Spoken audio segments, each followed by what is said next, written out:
देखिपे ये कौन भाव में लिथियम बैटेरी चार्ज हो 18650 लिथियम बैटेरी देखिपे गोटे इंडिकेटर लगे बैटेरी चार्ज होगा समय इंडिकेटर ग्लो कर जलिब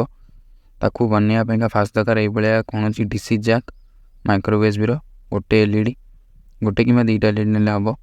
आउ बैटेरी लिथियम बैटेरी उपर लगी गोटे बीएमएस जदि ना 3टा डायोड को सीरीज करने हम फास्ट नवा डीसी जैक रे तार दुईटा साइड रे सोल्डिंग करना टर्मिनाल गुड़े सोल्डर लगे ना सोल्डिंग करने सुविधा हम नवा 1K रजिस्टर को पॉजिटिव कि नेगेटिव रे सोल्डिंग करना देखिए सोल्डिंग हो गला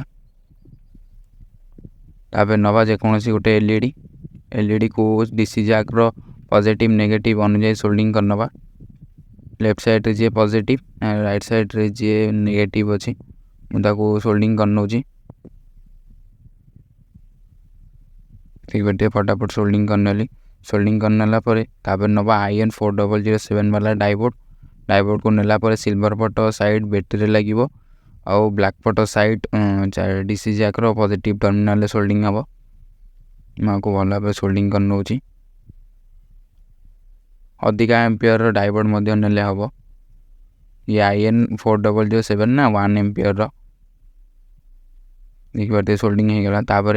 नेगेटिव रे गोटे तार सोल्डिंग करना तापर नवा बीएमएस रे देखिए सबकि प्रिंट थी टोटाली बैटेरी पॉजिटिव नेगेटिव तार आउटपुट टर्मिनाल लगे ना ये है तार बैटेरी जो टर्मिनाल लगे BMS battery positive red colour तार सोल्डिंग करनेली आउ ब्लैक कलर तार बैटेरी नेगेटिव देखिए मुझे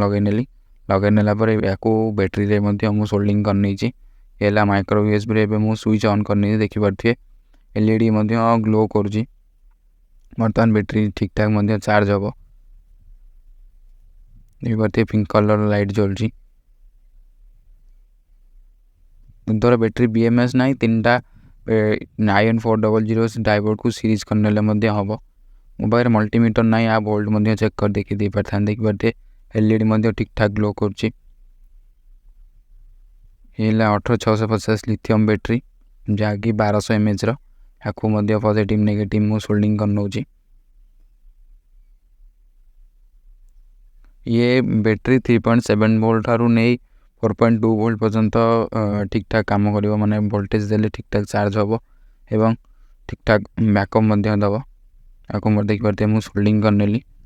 सोल्डिंग करनेला या टे लाइट कमे देखे नौ कौन भाव में कम कर वीडियो यदि भल लगी लाइक कर शेयर करें जो चाहिए चैनल को सब्सक्राइब कर पारिए ये वीडियो देखा।